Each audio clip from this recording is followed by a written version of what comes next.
Great. Well, look, let's get started. Good afternoon, everybody, and welcome to today's event, which is on the topic of family-centered practice. Thanks very much for being with us this afternoon. It's always wonderful to bring colleagues together, so thank you. A couple of housekeeping points. If you could all mute your microphones, and we are going to be recording this main session, so the main presentations, and we hope to share a video with you as well, and the plenary wrap-up session at the end where we bring everybody together. Zoom doesn't allow us to record the breakout sessions, so those will be held in private, but the rest of it will be recorded. And we will be sharing the recording with you afterwards, as well as the resources from today.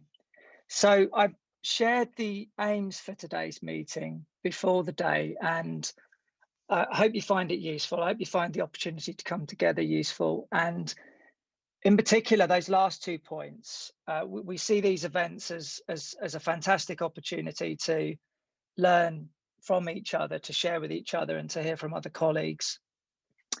Our goal, though, is also to leave you with and give you resources and materials, ideas, maybe even discussion points and models for discussion that you can then take back to your schools. And I'm hoping that's very much going to be the case today. Yeah, so we're going to share the recording from today, but we are also going to be recording a podcast discussion. Many of you will know the podcast that we set up last year. We've called it the LearningShared podcast. And as the description there says, the idea of LearningShared is really to shine a light on creative, inspiring ideas and effective practice. We found that these podcasts give us a wonderful chance to explore ideas and practice with a wide range of colleagues and practitioners. It's also a fantastic platform to share some of the great stuff that you're all doing within your schools and settings. Barry and I had the great pleasure of recording an episode on Wednesday afternoon with Alex Revens. Some of you who came to the engagement meeting just before Easter would have seen Alex give a fantastic presentation based around how he's been using, well, he and his team have been using the engagement model to support learners within their additionally resource provision in West London. We are going to record an episode connected with this event too, and what we'll do is make the episode available along with the resources and videos and presentations from today. So as I said, hopefully you'll have a fantastic package of resources to take back to your school to support CPLD within your own settings. I've just put up on the screen there, we recorded 3 fantastic episodes just before Easter to support the sessions that we were doing around engagement. We're very lucky to within the community to have the patronage and support of Professor Barry Carpenter, and Barry's been really instrumental in helping us really harness some of this wonderful practice that's going on within the community and across the community, and helping us scaffold how we might create topics for discussion through these podcasts. And I really do recommend these first 3. There's a combination of some lectures in there. There are panel discussions, as well as colleagues sharing what they're doing around the theme of engagement. So they're available from the following sites. I won't dwell on this slide because I'm going to be sharing this afterwards, but it's the usual podcast channels is where you can find the LearningShared podcast. And actually, if in doubt, as you can see at the bottom of this slide, if you go to the Evidence for Learning website or to learningshared.org, you can access all of the episodes from there. So the other component today is really about the networking. It's it's really exciting. We've got now more than 500 specialist schools and settings that are using evidence for learning around the country, and we're delighted that we're joined by colleagues from New Zealand. I think Jane Fincham from Australia was hoping to join us today, and we have colleagues in the Middle East, in Dubai as well. So we have this phenomenal community, and as Barry Carpenter and I were reflecting the other night, it's not even so much the size of the community, it's really the quality of practice, the quality of leadership within the community is really phenomenal. And again, part of our mission, if you like, within Evidence for Learning is how can we help that community nurture? How can we help you to forge links with colleagues and settings that can help you and your families in your endeavors? And the Padlet that we've set up is part of that process. So let me just share the screen, because I just want to make sure everybody can see the Padlet and knows where it is. Can everybody see my browser now? We can see the Padlet perfectly. Fabulous. So I've sent the details on how to get here, so I won't repeat those. You can see the URL at the top of the screen. There is an app for Padlet as well, which runs on Android and iOS, which you can use. What's great about this, and hopefully you can see this in action now, is it gives us a shared space where we can create posts. And what we've done is, in this middle section, we've created a few columns where we've invited you to share something about your school. And what I would invite everybody to do, both during this session and afterwards, is come back to this Padlet. It's there to really help you, so that you may find colleagues, you may find partners, not just obviously in the context of evidence for learning, just generally. We're not changing this, we're not taking it down. So it really is there as a resource for you to support your networks.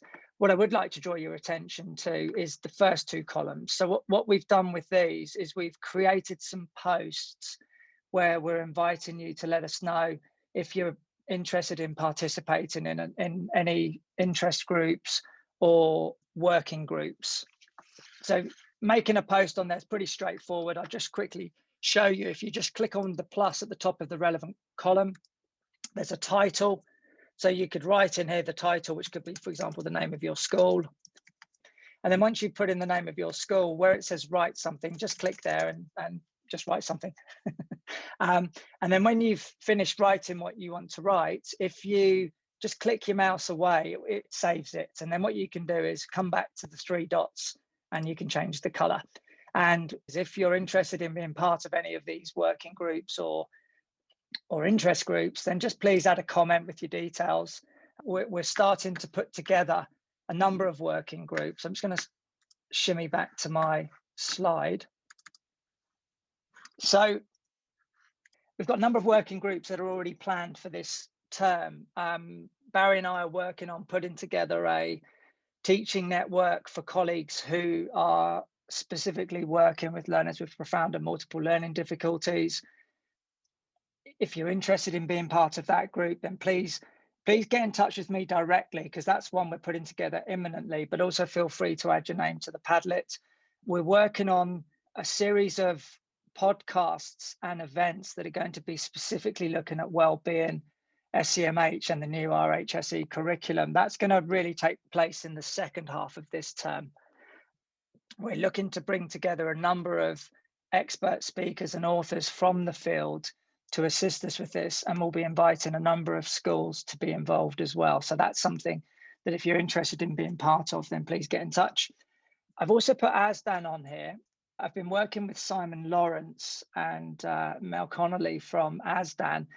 They've been part of a number of our meetings so far. A lot of schools use ASDAN with EfL, and so ASDAN have put together an information sheet on using evidence for learning to support your work with ASDAN. And what's been suggested is that we set up a working group for ASDAN. So any schools that use ASDAN, please get in touch with myself or Blake, and we'll be happy to involve you in that session too. So on to today and family-centered practice. I'd like to start just by introducing our co-hosts. Professor Barry Carpenter is a key supporter of evidence for learning. I think it's somebody I've learned an awful lot from over the last 3 to 4 years that we've been working together. I'm delighted that he's playing a role in today's session. Vijita Patel is the principal at Swiss Cottage School Development and Research Centre. And I'd also like to give a special thanks, just while we're mentioning Swiss Cottage, to Dean Howard, because we're going to be watching a video today, and Dean's done some wonderful work to put this video together that you're all going to be able to take back to your schools. So thank you very much for that, Dean. Jo Williams is the deputy at D Bank School. Jo's going to be giving us a wonderful presentation, and she's going to be joined by Ashley Fearon from the school. And then Leanne Buchanan is the deputy at Foxwood School. I would like to give a really special mention. We've got some really special guests with us today. Maria Schultz and Sadia Mahmoud Marshall are parents of children at Swiss Cottage, and I'd like to give a quick introduction and mention to their children, Alex and Amaya.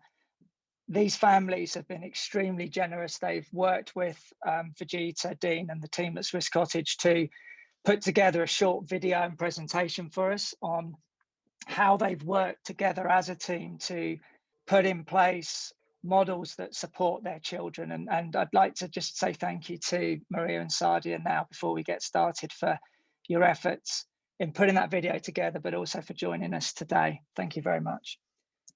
So here's the agenda. I'm not going to read it out to you. I'm going to get straight on and invite Barry to give us his keynote introduction. So Barry, over to you. Okay, good afternoon everyone, and thank you Alan for those words of introduction, and as ever we are grateful to Alan because the platform he offers us for sharing in this way I think has totally revolutionised things. I know we've all been locked down and couldn't travel, but actually I think going forward we'll certainly be looking at a blended model of delivery, because so many of you at this time on a Friday afternoon can spare an hour in school, but you would find it very difficult to be travelling out, and it would probably take a whole day for some of you. So the fact we can network with such colleagues, as Alan's mentioned, Jane Thistlethwaite in New Zealand is with us, for example, is a great thing to do. So we're looking this afternoon at family-centred practice, and again, I've had the privilege of looking at the contributions that are coming into you from the parents at Swiss Cottage, and they will just, you almost don't need my words because their words say it all. But the words I'm offering this afternoon, colleagues, are to frame your practice. Your practice is dynamic, your practice is constantly evolving, but because you're so busy in school, what I want to do is try and give you some structures and frameworks that guide, support and enable that organic growth that you're so very good at. So my theme is about talking to families, listening to families, working with families, and again you're going to get some superb exemplars of that. But from my own point of view this afternoon, I've juxtapositioned myself as a father, because as you know, I have 3 children, but my middle daughter Kate has Down syndrome, and I've got an example of some of Kate's work at one point in the presentation. And obviously my own work as a teacher. What I'm offering you this afternoon is nothing that I haven't tried in the 3 schools that I've been head teacher of over the years. And in fact, it's great to see Di Finney from Staffordshire on the call this afternoon, who I appointed as a probationary teacher and is just also this term ending her career as a head teacher. How old am I? And finally, you know that a lot of my writing has been around families, and one of my major research themes, particularly in the 90s, was actually on fathers.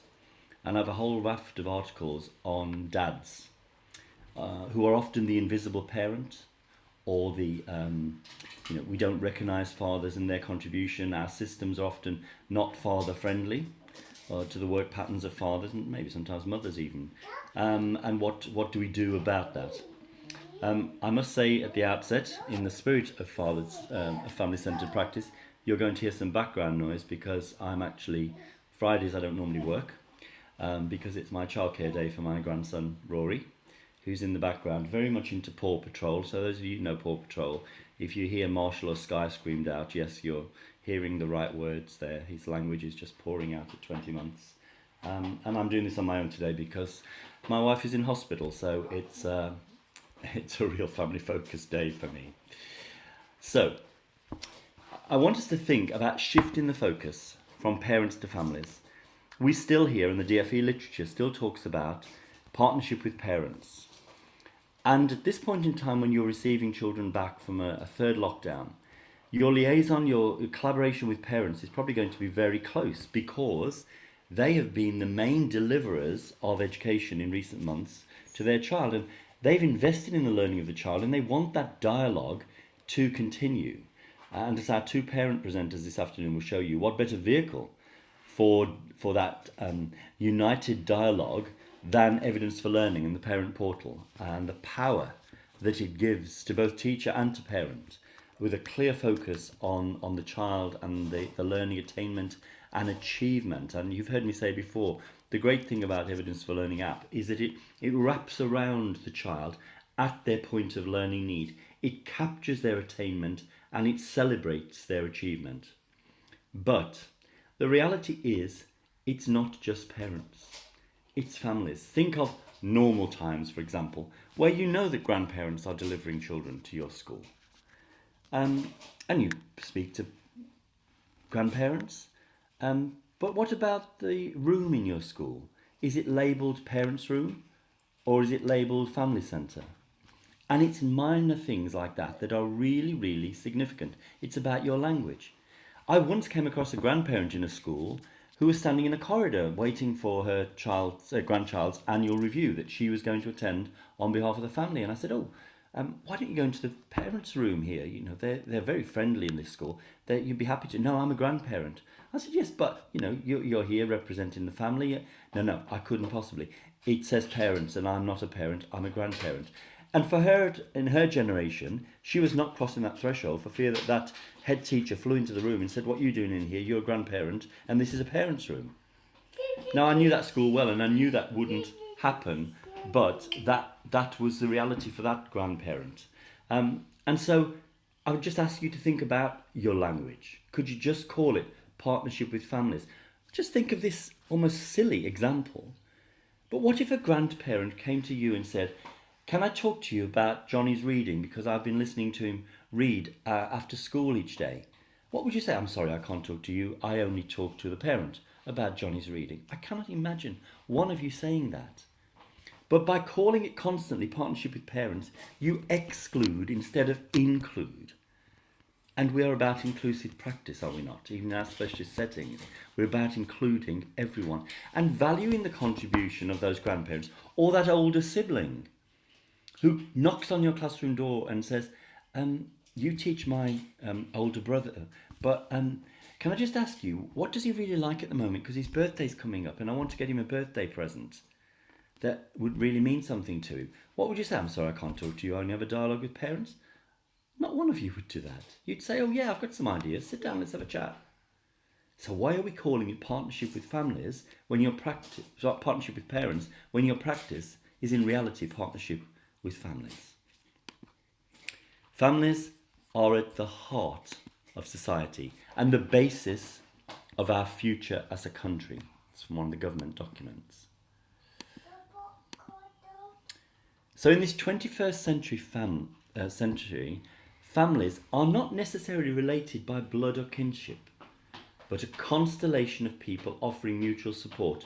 We still are talking about 20th century models of family, that it's only people who are blood related. How many of you, when describing the people that you make up your family, talk about your best friend and use the phrase, oh, they're just like family? They're just like family.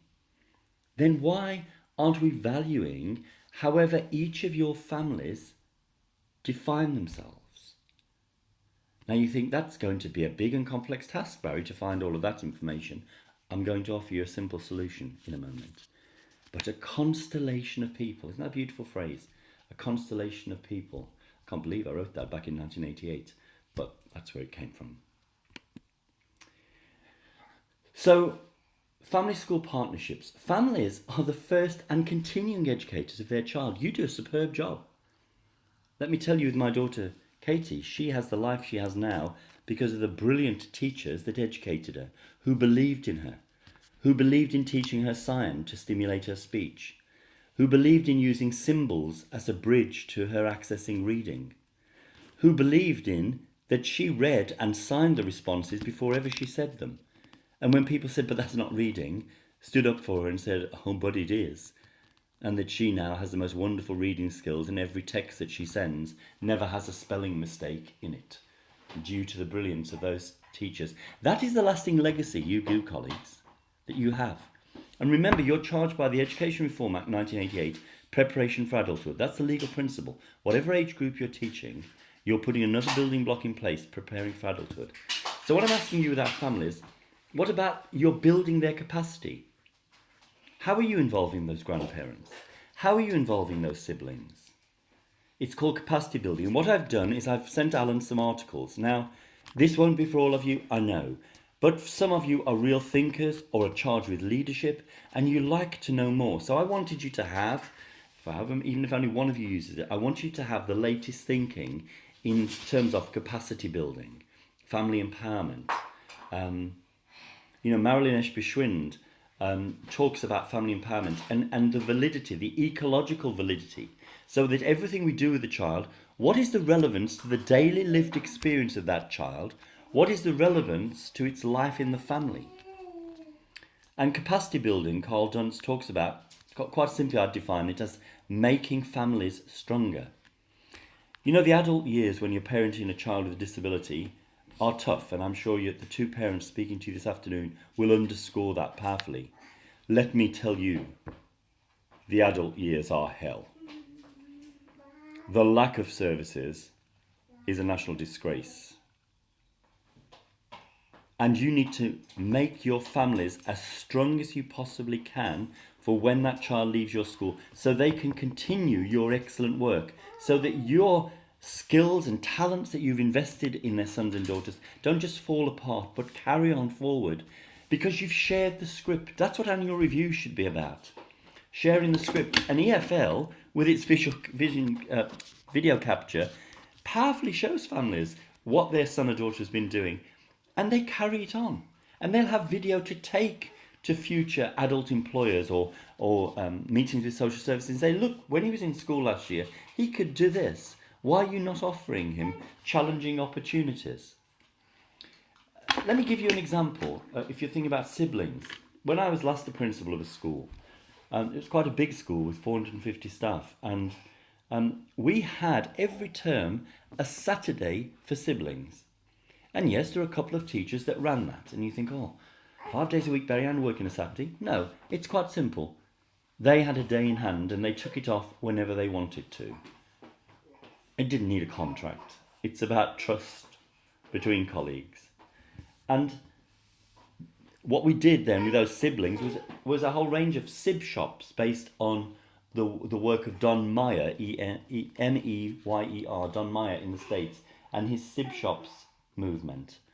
And I would commend you to looking at that work. One of the beautiful things that happened was after a few years of running those sib shops, is I had two siblings who were in their lower sixth at the time come to me and say, Barry, we've grown up with these sib shops and they've meant a lot to us. What can we give back to the school? And I gave it some thought, and they came on to the equivalent of our governing body, or governing bodies in your schools, as associate governors. And for the 12 months they were there before they went to university, they enriched that governing body, because when we were talking about activities for their children, for the children's school, two 17-year-olds understood much better what activities the children in the school might enjoy than, frankly, 30, 40 and 50-year-olds.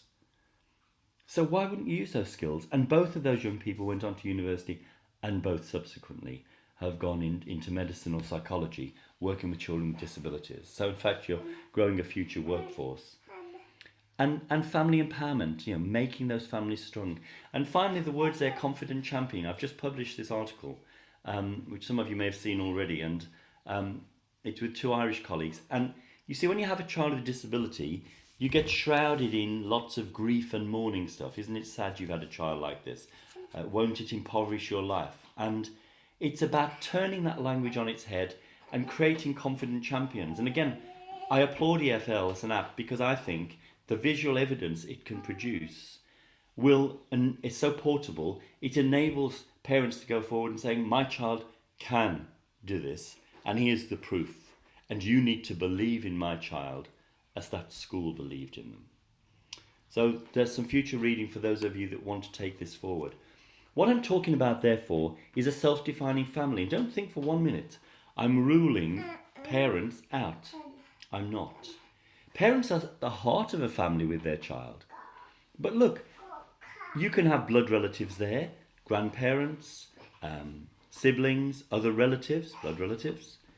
But neighbours can be a massive help when you have a child with disability. Just for the few minutes of looking at or encouraging them to play in the community, and your work colleagues who can offer support as well, and those friends that you've got who are just like family. Let's not close off those people. The other thing I used to do in the last school I was principal of is have a day a year called the Supporters Club. And anybody that was a supporter of a family, of a child in our school, was invited into the school, and they could go and bounce in the soft playroom. They could try out the sensory room, because traditional schools don't have that. And similarly, siblings who have looked with envy at the glorious facilities you've got could have their day in the sensory room, the soft playroom, the sports sanctuary outside, your new Keep Fit trail. Because you do have some wonderful facilities. Why wouldn't you share them? Think of having a supporters club in your school. And the model I said to you, that's a very easy one, is I used to use this, and Diafini may remember from the days when I used to oversee the nursery in the school. It was an integrated nursery for the town, and we used to take a child in, and when we were talking to the parents and whoever, grandparents often came, we'd say, right, this is the child's name in the middle. Who supports this child? And the 3 concentric circles are about the level of support. The level of support. Yes, you can probably hear the background noise at the moment of when the saints go marching in. And so those people that gave the most support to the child, the regular support, were in the circle closest to the child, and then other names rippled out. Now, I said that used to be done at nurseries and mission, or, you give parents some long and complex forms to fill in sometimes. Why wouldn't you give them 3 concentric circles, put the child's name in the middle and say, could you take this home and just pop in who are the key people? So when your child starts to talk about Auntie Bev, we know who they mean. Or that they talk about Mary, who's your next door neighbour. We know. We can value the child's contribution and talk to them about the people who are important in their lives. Through 3 concentric circles, where's the problem? There isn't a problem. I want to just use this one more time, because that name in the middle is Katie. It's my daughter Kate. And we used this with her when she started to live independently, by getting her to think about who were the people who were key supporters in her life. And by then she was going to the local church, so Father Paul appeared. Mary was a woman from church who she worked with and saw during the week for coffee. Sarah and Steve were another couple who ferried her to and from various activities, but lived in her village. And so it's something then that some of your students can do, that you can help them conceptualize. I think you could use it at any stage. But it goes beyond that, because what then is the support that any of those services, people, give? So Kate at the moment gets some support at some point each day from some support workers. She's done voluntary work in Red Cross shop. She goes to hairdressers, she goes to doctors, she goes every 6 months to audiologist, she uses a village shop. So in fact, it's become an analysis. It's what's called an ecology. It is how we live. It's actually called, in research terms, ecological validity. But you may not want to go for that far today. It's just 3 circles on a page, just expressing the support in somebody's life who has a disability. It isn't difficult, is it? So what do schools want from their families? What do families want from their schools? And believe you me, there's often a gap. Annually, I used to do, in my last school particularly, used to do a family survey to find out how and which services we offered families truly valued. Because whose child is it anyway? We're paid to do a job. This is their child for life. And we want them to take away from that school experience things that empower them to be the lifelong educator. Wonderful as you are in your job, you are the transitory educator. It is the parents who will carry on many of the seeds that you have planted that may not have truly germinated by the time the child leaves your school. I would ask you to think about the tangibility factors. Some of the things you do may sound wonderful and grand, but how would families know they're there? How would they touch these services? How would they feel the impact on their lives? You know, lots of heads talk about having an open door policy. I'm not sure. Open doors are terribly drafty. If I pushed open the door in your school, how would I know that I'm a valued family member, particularly now in my role as a grandparent? How would I be able to engage in those services, or is it only ever parents who can go to those meetings? Can I come to the annual review meeting? In fact, in Katie's latter days in school, I made sure that my other two children went to those annual review meetings, because who's going to advocate for her when I'm gone, quite frankly? And so it's about giving training to those siblings to carry out their future role. How would any family member feel the impact in their life? And you need to evaluate, just as Ofsted comes to evaluate you evaluate what you do for your families too. If you want to follow up this theme of talking to families, listening to families, there is a wonderful module on the Complex Needs website, completely free. Don't try and download it, work from it online. But it's well worth having a look at. Many of the messages there are extremely relevant still. So my final slide. Families are big, small, extended, nuclear, multi-generational, with one parent, two parents, same-sex parents and grandparents. We live under one roof or many. A family can be as temporary as a few weeks, as permanent as forever. We can become part of a family by birth, adoption, marriage, or from a desire for mutual support. A family is a culture unto itself, with different values and unique ways of realizing its dreams. Together, our families become the source of our rich cultural heritage and spiritual diversity. Our families create neighborhoods, communities, states, and nations. Thank you, colleagues. I wish you well with your work. Thank you very much, Barry. And thank you also to Rory for letting Grandpa come and talk to us for 10 minutes. Barry's going to be understandably dropping off shortly to take care of more important things. But thank you very much for starting us off in the right direction, Barry, and giving us some really thought-provoking questions to ponder as we move forward.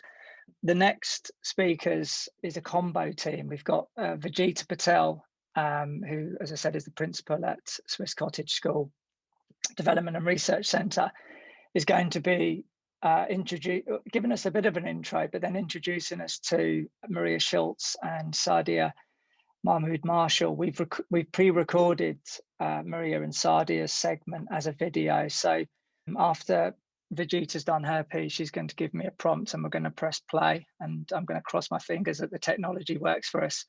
Sadia and Maria have agreed to stay on a little bit afterwards as well. So if anyone has any questions that they'd like to either put to Vijita or Maria or Sadia directly after this next presentation, then if you could use the chat box in Zoom just to post your questions, and Blake's going to keep an eye on them, and hopefully we can have some Q&A at the end. But without further ado, Vijita, I'll hand over to you. Thank you very much.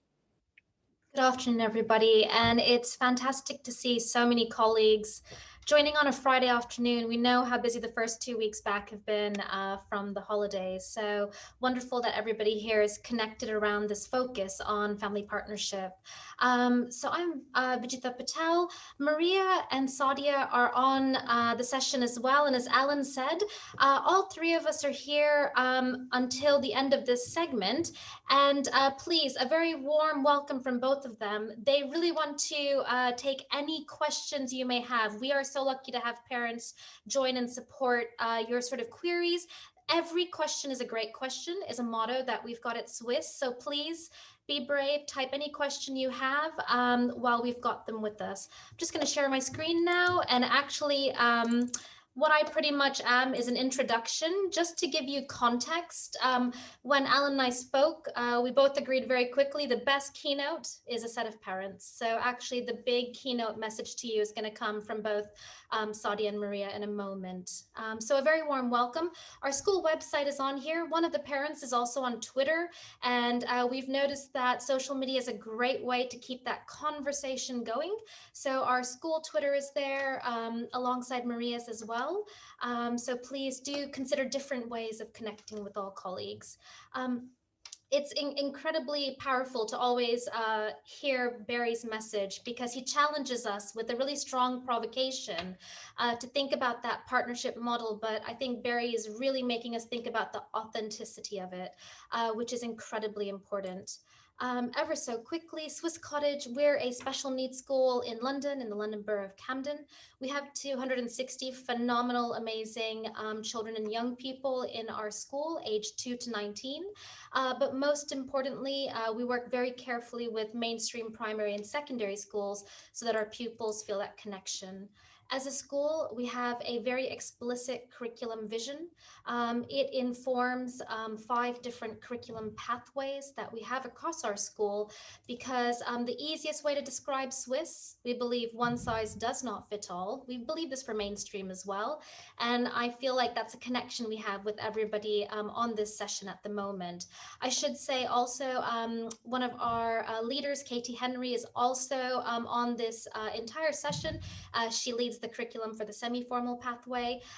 So we are here to support any questions that there might be about EfL throughout. Fundamentally for us, when we think about our curriculum, we know that the school culture and the ethos really needs to be the driving force for how we're going to enable that really deep learning process. So we began as a values-led organization. So whether it's our own staff teams, our community of families and pupils, or partners that we work with, everybody knows that we have 3 very explicit values that we use to embed a positive culture. And this culture has a can-do spirit built into it, so that actually anything that's a challenge becomes an opportunity. It's something that we want to problem solve together. And that is fundamental for us. So as a school, we have a learning culture. As a staff team, we feel we need to learn to be able to enable our pupils to be able to have the best opportunity with learning design. So we very much view this as a learning culture for our staff, our families, and the networks of professionals. If we're all wrapped around reflective inquiry and are research-led, we feel that actually the partnerships are having a very deep impact. And in the simplest terms, we want our skill culture and ethos to be able to really underpin all of our efforts towards what we can always have as the provision for our pupils, but the way that we are always committed to being more creative and sort of enhance that experience for them. For us, and keeping to this theme, and as Barry has really helped us to think about, that mission that we embark on as a school is not something we ever feel alone on. We know that we're doing it with our parents, carers, and families, that we're all advocating for the same thing. We want our pupils to be accepted and celebrated. We don't want them tolerated in the local community. And the way to do this is to really ensure that there's an awareness and an acknowledgement of what they bring, and that they're valuable contributors to society. So we do embark on that mission, but we do it together as a community. We don't feel it's something the school does individually. So you're going to hear from 2 incredible parents in a moment. And what will be reflected, it's great, as Barry said, it's great for me to say we have a commitment to family partnership, but is that real? Well, the only way to find out is to hear from our parents. We have a commitment to having an authentic voice for our families. We think that it's really important that they are able to really come with those burning questions, those curiosities, those celebrations, all of those moments. And as a school, we need to make sure that what we know as a school is going to the parents, and that there's a 2-way relationship, because at the end of the day, any information that we have, our reflections, our analysis, everything that we have on what we've observed with the pupils as well, it is really a tool for the families as they work very hard to empower their child, and because our families are very much advocating for their children as well. We always see our parents, carers, and families as the experts with the children. We're learning from them. And because this sits within our school culture, we feel that family partnership piece has followed.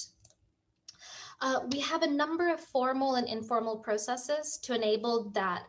And because our curriculum is a personalized model, we feel it's very important that actually parent-carer partnership is also equally one that is personalized to where the family is at, to what they want, and also in a way that is going to enable the teacher as the leader of their classroom to really work closely and in an equal relationship with our families. So I enjoyed the way that Barry described it as the tangibility factor, and that is really important. We don't have a top-down model. It's not about families just having a connection to the senior team. Actually, what we've done with our school culture, which is one that we embrace as a non-negotiable, is place our teachers at the heart of that relationship. They build that relationship with the family, and they are understanding the priorities and the strengths for the child during this moment of education. Our pupils progress over time. In the same way, our relationships are nurtured and develop. And most crucially, those key sort of values alongside trust, integrity, and that development of open and honest communication is what has allowed us to always be sort of anchored in a very authentic relationship. So when we think about EfL as a school progress, we're thinking about the holistic picture, as I'm sure all of you are. And I just want to emphasize that actually, when we're thinking about what this progress picture looks like, there could be a number of graphs, but actually we know the fundamental piece is on the left. It is everything that's coming to that moment that is the outcome of all of that very, very creative planning, the preparation, the efforts to contextualize the learning so that we can feel the deep learning having an impact.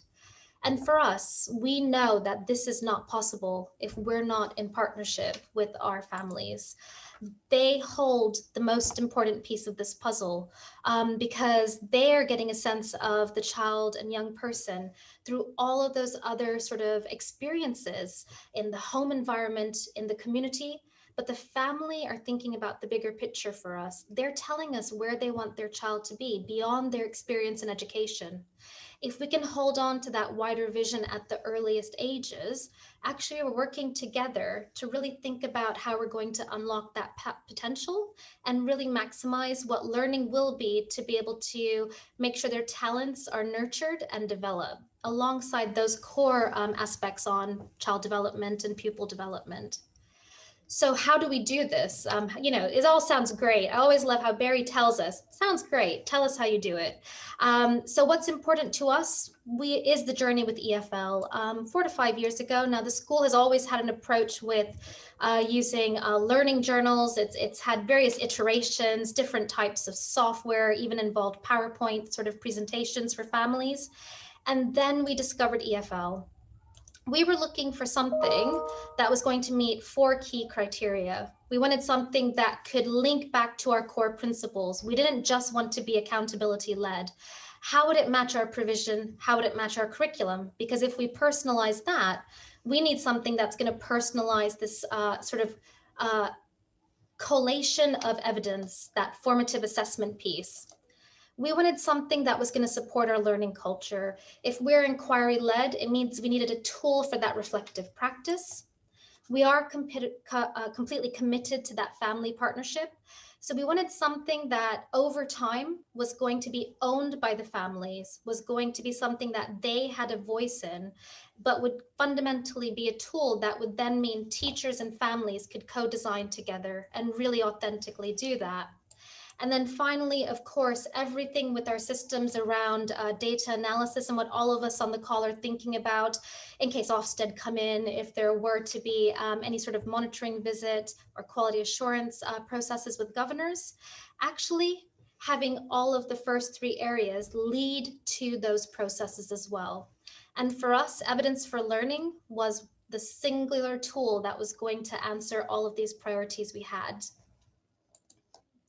What we found that was really important is that actually when we thought about the school improvement cycle, and many of you will know the EEF document that takes us through the process of change management, how we have to explore and prepare before we go into the implementation process and review how we're going to sustain that school improvement priority.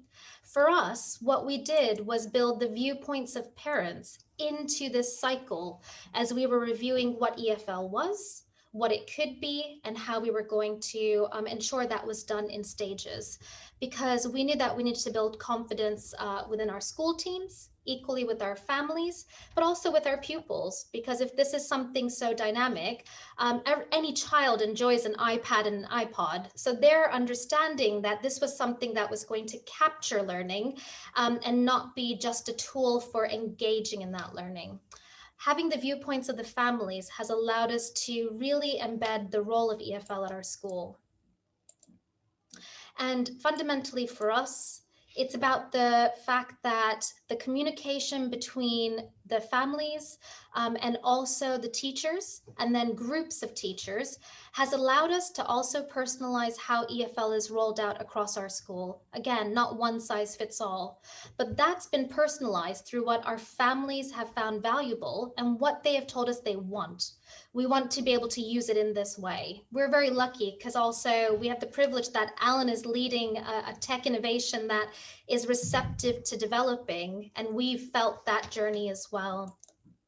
So when you hear both of the parents, because they are your keynote sort of talk, I'm just here to set the scene. And what it was is that we needed to make decisions as a school leadership team with our governing board on how we were going to ensure at the center of any system was not going to be the accountability measure. It wasn't going to be around the Ofsted handbook. It was going to be something that was allowing everybody wrapped around the pupil to really ensure an integrated provision. That tool for us was evidence for learning. And what we find now is if there are any questions that we're grappling with, if there's something we want to enhance in our school, if we want to evolve an area of our curriculum, if we're thinking about classroom design, if we're thinking about resources that go to the home environment, we're able to use what's in EfL, but what will come through EfL, through that partnership with families, in order to make those important decisions together. And that is an important message that we want to share with you. Fundamentally for us, we've tried to break this idea of the school being responsible for education and knowing everything about the child. Actually, our culture has worked quite hard to make sure that the relationship between parent, carers, and families and the school is one of mutual respect, one that has an equal voice, so that through that open conversation, there's never anything of risk, because it can only benefit the outcomes for our pupils who we're working with such privilege with. So a great example of this, we're always navigating challenges. And if we think about the pandemic, what's fair to say is as a school, we never felt alone on how to launch a very quick virtual school, then how to enhance that, and also how to wrap this entire approach with EHCPs and the progress for our pupils as we responded to a number of policy changes from the Department for Education. For us, when we look back at this sort of chapter with the pandemic, the resilience of our team and this sense of well-being has been through this partnership with our families, really open conversations, real understanding on the needs, which can be a wide spectrum for our families and also for our staff. And what was fantastic was we were able to feel not just our responsibility for our staff's well-being, but our families wanting that as well, because that partnership meant that there was a joint relationship between the class team and the families on really being able to think about the bigger picture on how we would move through this together. So that's just to set the scene on the context of our school, so that you can consider that as you interact with the keynote speech. It is with Maria Schultz and Sadia Mahmood Marshall. Both are parents who are co-opted governors with our governing board at our school, and two parents who have had a period of time with our school, so they're able to share what evidence for learning has been over the 4 years and how we're starting to use it more creatively, because that's what we would like to share now. And then all three of us are still on for questions at the end of this segment. Right, Alan. Thank you, Vijita. So let me try share sound, optimize for video clip.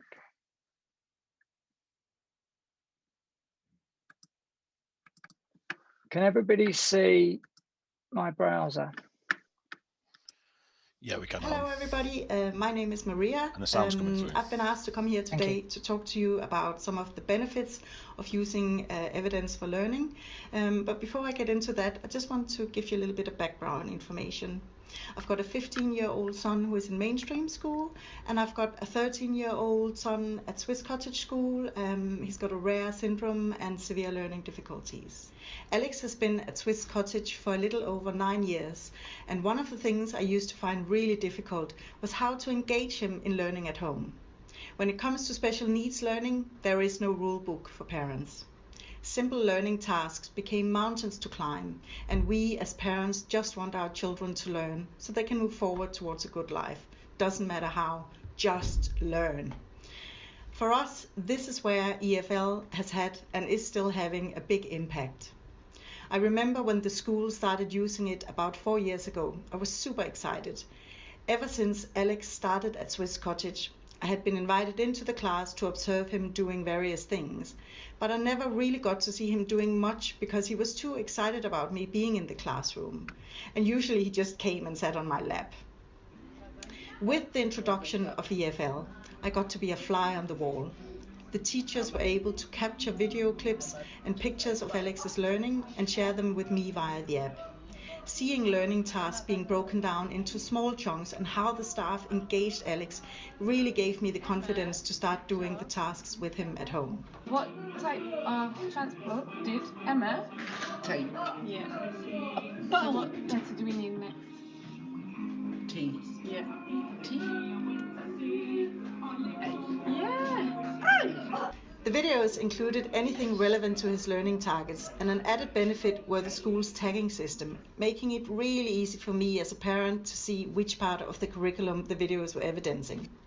I want to highlight a different example of how we were able to use EfL during lockdown in the context of ensuring that Alex didn't miss out on his physiotherapy. Here we see one of his TAs showing exactly how the daily physiotherapy program was carried out in school. It was key to his engagement and highly motivating for him that a TA who knew him very well was doing the program. Initially, we watched it together. Later on, as he developed a routine in it, it was easier for me to incorporate the program into his day as we were able to move away from the video. The real difference that EfL has made for me in supporting Alex with his learning at home is seeing the videos. This has enabled me to replicate every detail of a task. Setting up a task and carrying it out in the same way as school has been really crucial for his engagement in doing some homework.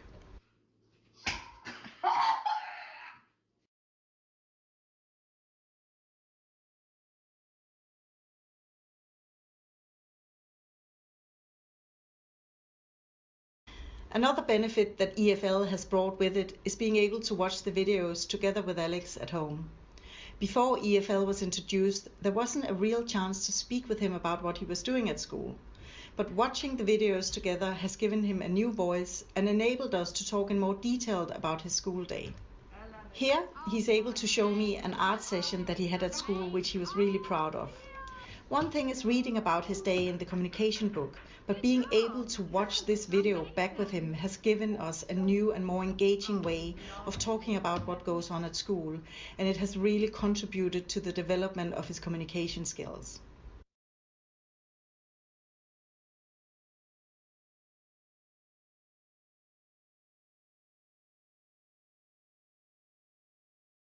The third and final benefit I'll talk about today is the ability for us to upload pictures and videos to share problems as well as achievements back with the school.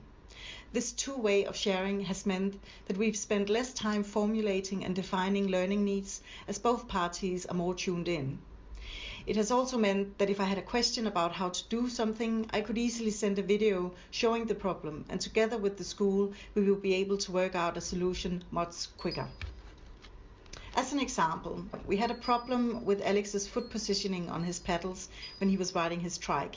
He kept turning his heels inwards and hitting the frame of the trike every time his feet went round.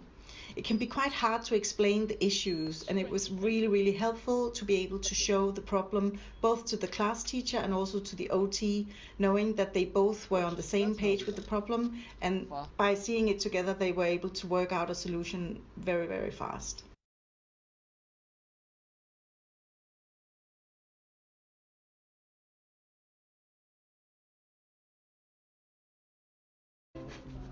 To round this off, I have chosen a last clip, which is an example of sharing an achievement from home. Alex has worked very hard on his keyboard skills, and he was so proud to be able to share back his newly acquired keyboard skills with his teachers and his classmates.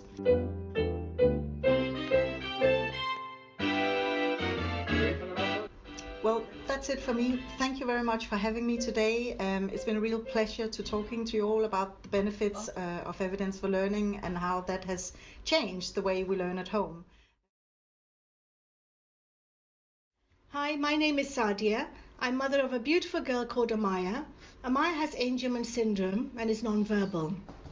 Unfortunately, she recently fell and due to a seizure fractured her ankle. This resulted in her having to wear an air cast boot, which helped her walking, but unfortunately reduced her mobility. Obviously, it also meant that Amaya had to stay at home and miss out on going to school. As Amaya's ankle began to heal and her mobility became better, I started to upload videos onto EfL to capture her day-to-day progress.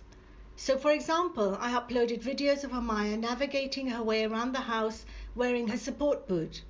I uploaded videos of Amaya standing in the kitchen with the help of her support boot enjoying cooking sessions. I was also able to showcase Amaya resting her broken foot on a stool as support while sitting at her desk to do her favorite activities such as painting and cutting and sticking. The videos that I was uploading allowed her school team direct observation and assessment of Amaya's mobility and her needs. EfL for me as a parent became a powerful tool to share videos and write detailed notes capturing Amaya's real-life situations to evidence, assess and track Amaya's mobility whilst in her support boot.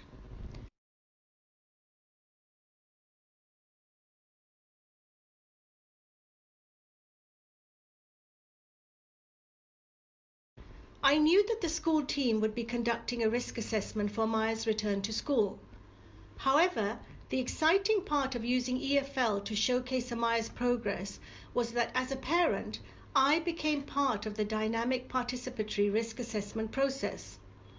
EfL empowered me to take charge of transferring videos on Amaya's real-life situation, which in turn enabled the school team to make the most appropriate and practical decisions for easing my daughter back to school. The EfL app enabled the school team and I to work together to develop a trusting working relationship to transition Amaya from being homebound with a fractured ankle to being back in her school environment that she loves so much. The fact that the school team were able to share with me the risk assessment and the structures that would be put in place for Amaya's return to school gave me confidence and reassurance that Amaya would be safe when returning back to school.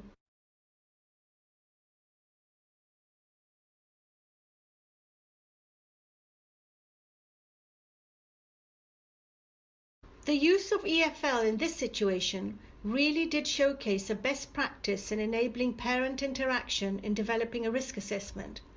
For me, this proved to be a powerful example of how EfL can enable parent and school engagement in developing a risk assessment to transition pupils back to school.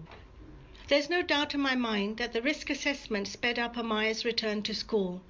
Rather than becoming a tick box exercise, the risk assessment became a real-life interactive process. Thank you for giving me the opportunity to speak here and for illustrating how the Evidence for Learning app has helped my daughter return to school.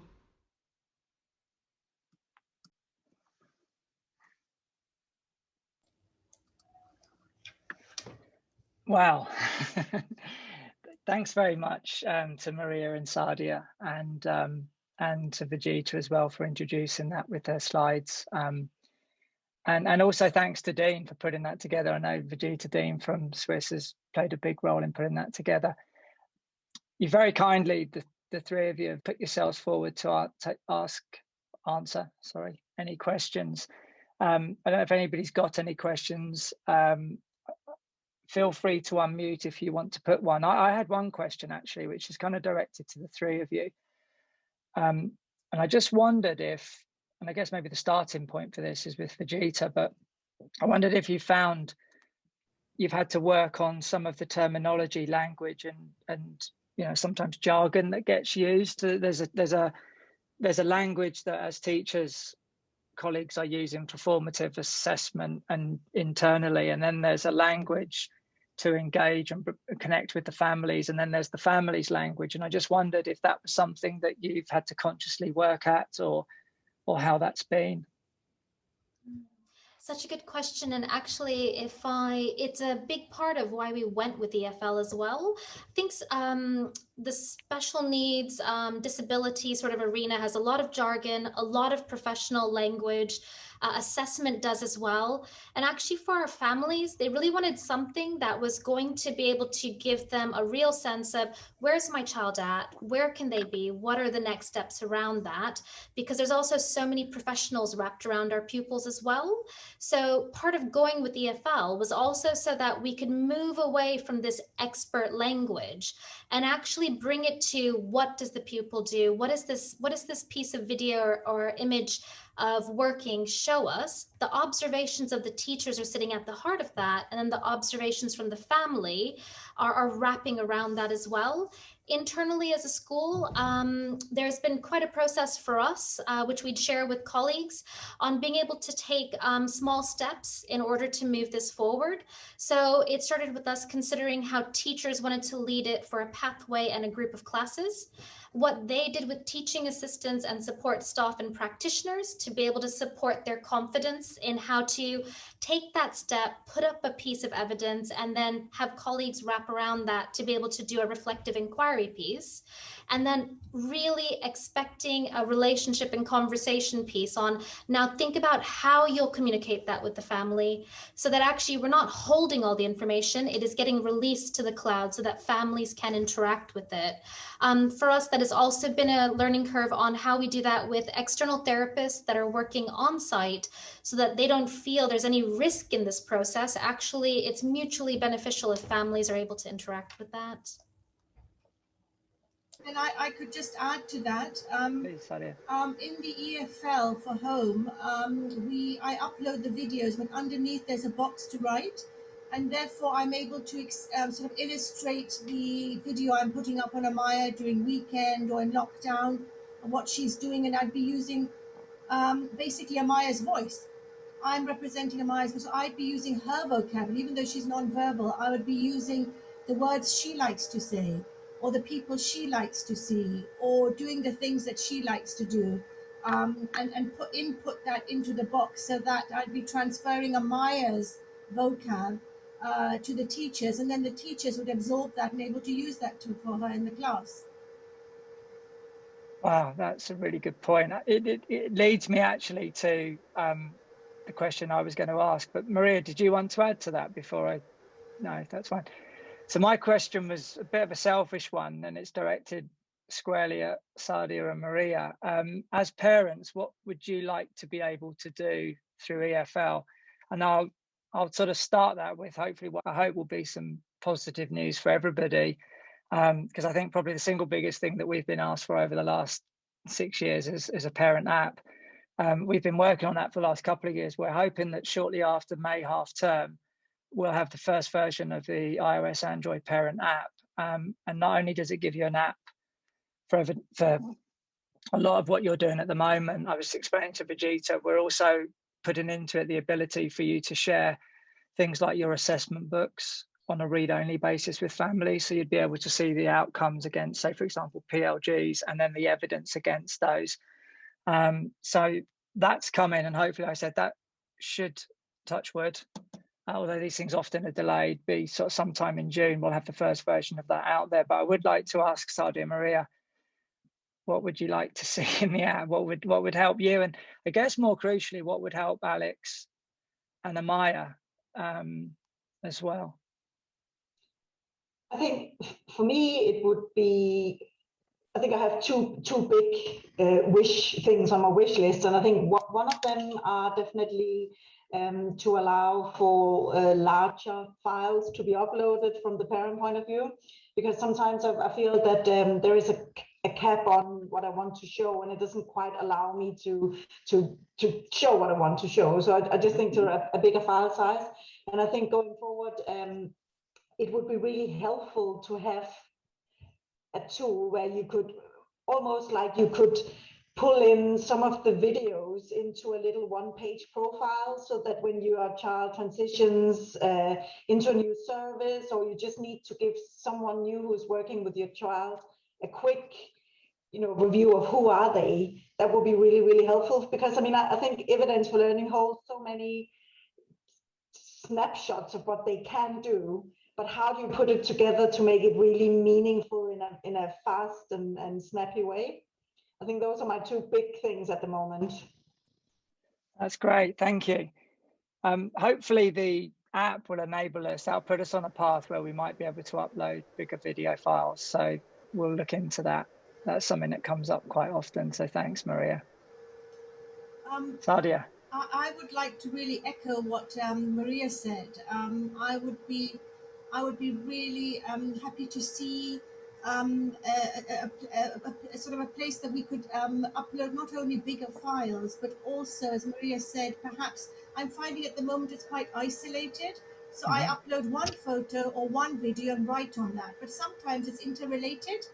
A family event or something like that. So it'd be really nice, as Maria said, perhaps more of a sort of portfolio almost, where you could put in 2-3 videos and have perhaps 2-3 bubbles to write on. Rather than, I find it's all a bit isolated at the moment. So it's one picture or one video with one box of comments, and then I upload that, then I have to start another one, and yet the two are interrelated. Yeah. So, no, that's thank you. There's a feature that we're working on within EfL. I think I mentioned this to Vijit. I've certainly mentioned it to a couple of people who are on the call. It's the idea of the working title for it is a learning canvas. And the idea is, instead of having a piece of evidence be in the standard format where you have your 3 photos, your comments and your frameworks and everything else, what it gives you is a blank canvas. And then on that blank canvas, you can search for either videos or photos that you've already collected that exist in other pieces of evidence. And then on that, you can then write. So it's a bit like if you imagine making a PowerPoint slide, but where it would be inside the app, and you can pull in bits of evidence, photos and videos, and actually put in words as well. And so hopefully you can get something that is, like you say, is more dynamic over time. And we've started to map out some possible uses for that. You've come up with a couple of really good ideas today. So I'd really like to work with you on those as we get those close to being released. I'm hoping we'll have something like that in for the autumn term. Thank you both very much. Just, I guess, related to that a little bit, the other thing that we're hoping to have the first version out of shortly in the summer term, so second half of the summer term, and this is a kind of formal call for anybody that's interested in being part of the beta testing of this, is I've mentioned before, we've been working on a learner version of evidence for learning. So the idea with this is learners will actually be able to have their own version of the app. Obviously, they wouldn't be able to amend or edit any evidence that's been created by teachers, but it's somewhere where they have their own space, where they can, as has come up from our speakers today, their own voice, somewhere where they can express themselves. We see it as a long journey, because obviously many of our children and young people are, as you said, they're non-verbal. They may need to express themselves through some form of AAC or device or symbols. So we're genuinely sincere when we say we're really keen to work with any settings or stakeholders that would be really interested in helping us develop what that might look like. We'll certainly have the first version, hopefully, before the summer, and it'll be a work in progress. So if you're interested in that, please just drop me a line. There were a couple of questions. Vijita's answered it. Vijita was asked, how do you stop the over-uploading of evidence over lockdown? Do staff respond to every piece of evidence that parents upload? That's a really good question. So Vijita, if you don't mind, I might get you to just sort of verbally, I know you've answered it through the chat, but the chat, I don't know if it's going to be part of the recording of this, if you wouldn't mind, thanks. We've moved to a point very quickly in the sort of first year where any evidence that came through was valuable. Anything that parents are sending, they're sending because there's something they want to share. It could be something that they think might be a piece of the puzzle for what we're considering short-term, medium-term, or long-term. And it's been fantastic to see teachers being able to use some of the uploads to allocate to specific members of their team. Could be teaching assistants, could be practitioners working with the timetable, so that they can reflect on that piece of evidence, bring back their observations and key points to the team. And we've found that a great way for being able to professionalize the role of support staff.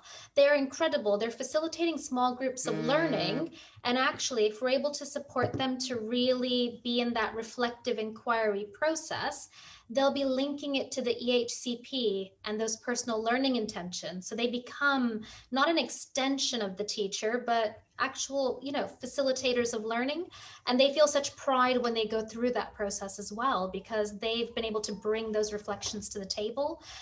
Any piece of evidence at this stage for us is a great piece of evidence, because the families had ownership in wanting to share that. And again, that thing about that relationship, if it's a mutual relationship, and one where the family's voice is the one that's driving what we do, we want to make sure that if they've seen this as relevant to the curriculum, it's teaching us something that we might learn on what we want to include in that curriculum area. Thank you. Yeah, that's a really interesting point. There's a few interesting points in there. Thank you. We'll move on to our next speakers. I just would like to share a couple of comments. There's been probably more comments than questions, Maria and Sadia. I think the feedback is unanimous. We're all extremely grateful for you, to you both, for taking the time to record those videos and share your experiences and hopes and aspirations. People have said thank you for sharing what fantastic videos and evidence of Alex's learning.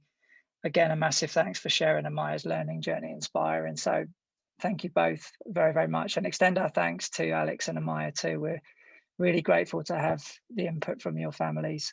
Thank you.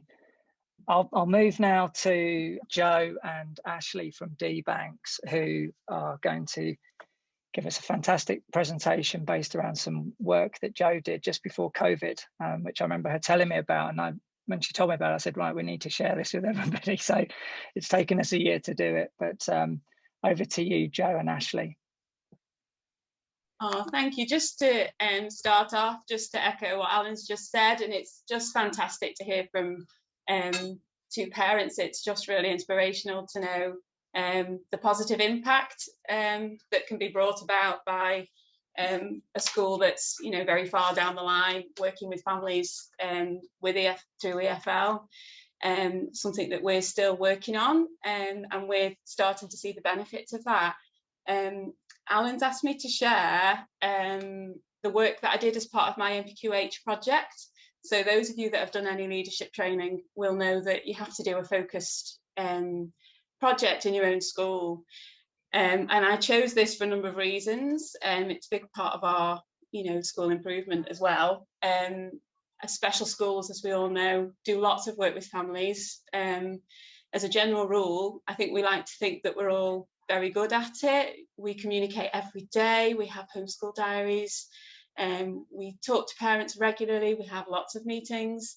Pre-COVID, we would invite parents into school and families as often as possible. We're fortunate enough to have a full-time family support worker. We have siblings days. We were already doing lots of work, but I think the opportunity to use a system like EfL would bring another dimension to that. So for us as a school, this was our wish list really. So I just wanted to share this to put into context actually why I chose to do the project around family engagement. The first point really encompasses, the rest of what we were hoping for. Just that opportunity to share and celebrate together every child as a successful learner. And by doing that, building, frequent positive opportunities to work with families and get those very strong and trusting relationships. Often I felt, in my career as a teacher, in some situations you can have very regular contact with a family, but that's because there's an issue going on or there's a struggle going on with something. And you know, I've always hoped that we could get to that level all the time in a positive way. So, you know, that was a real motivation. This has been mentioned as well before, just providing a window into the world of school. One of the parents has just said it, just being that fly on the wall. And I've always thought it would be lovely for our parents to have that. There's no other way we can give it to them other than filming their children when they're not there. And as that was highlighted as well, you know, children respond very differently when their parents are in school sometimes. So to provide that window into the world of school and the curriculum that we offer, what their child gets out of that curriculum, and building that understanding over time of what we do in school, how we approach things and how that helps their child. And likewise, you know, for us to get that from school, from home as well, to have that window into the world of home. Through that, we can hopefully promote engagement. So we've learned lots about some of our pupils that we didn't necessarily know before. We've learned that they like doing certain activities at home that they've never explored at school. We've learned different things that motivate them. And likewise, we've shared things we found in school with families at home, and that's been put to really good use and really supported them well. We use MAP in a lot of our classes, and there's obviously we're looking very closely at the generalisation of skills, which has really driven our curriculum and the way that we teach. You know, made us question what's the point in, you know, them being able to do this particular thing with a particular person in a particular place in school and not be able to do it anywhere else. So we've been having a lot of those conversations with our families, and the use of EfL really supports that. And that's what we were hoping we would, you know, we would get that very strong link with our teaching and assessment that way. We're hoping that we would be able to use it to model strategies and approaches and use of equipment and resources to support parents. You know, a lot of parents are interested to see, how do you do that? How do you do PECs at this stage? And we can actually, we were hoping, you know, we would be able to model things and share them.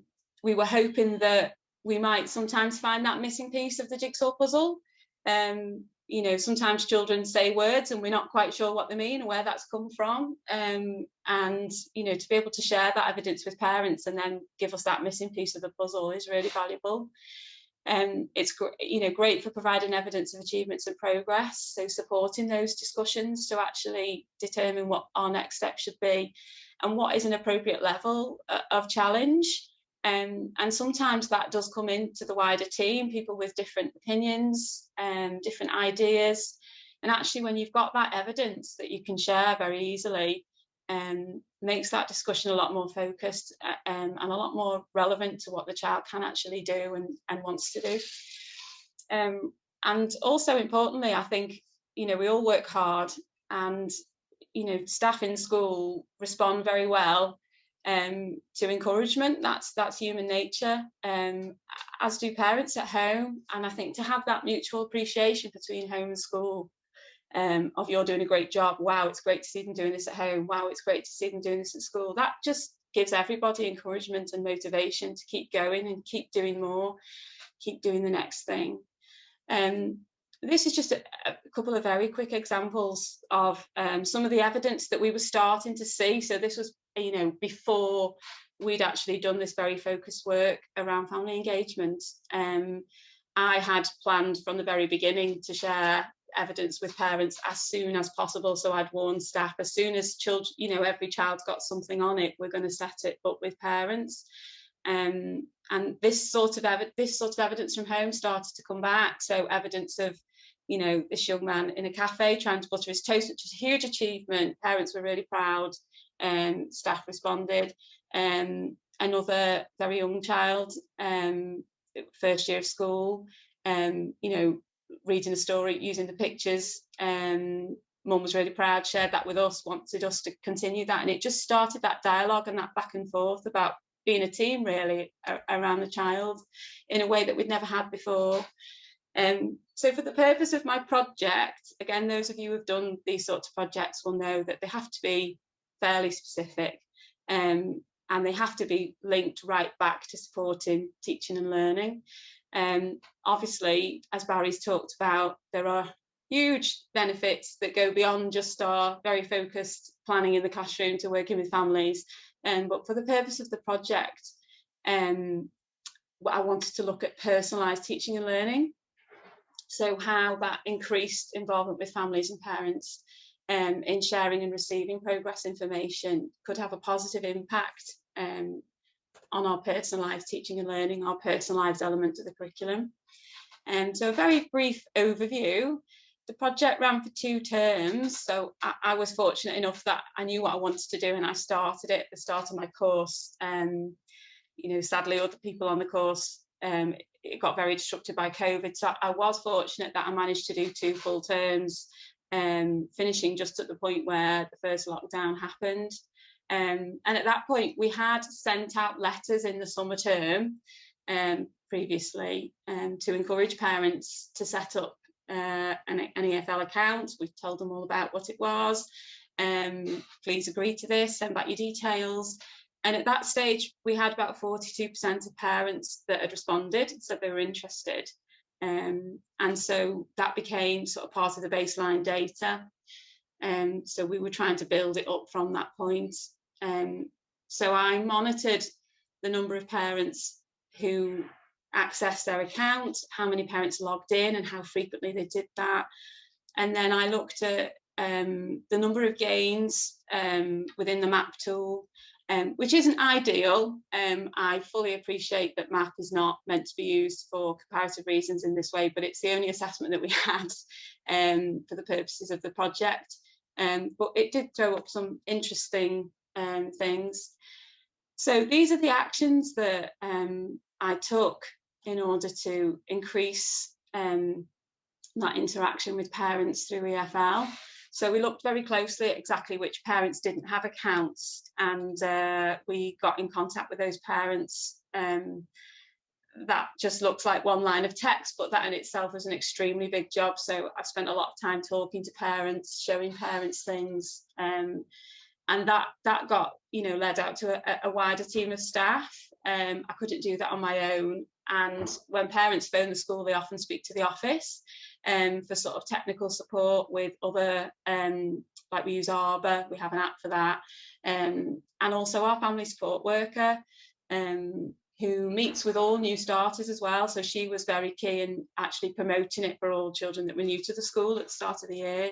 And, you know, she's helped me to monitor, you know, which parents would benefit from using it more. And she's in regular contact with those parents, and she uses her relationship as well to encourage that.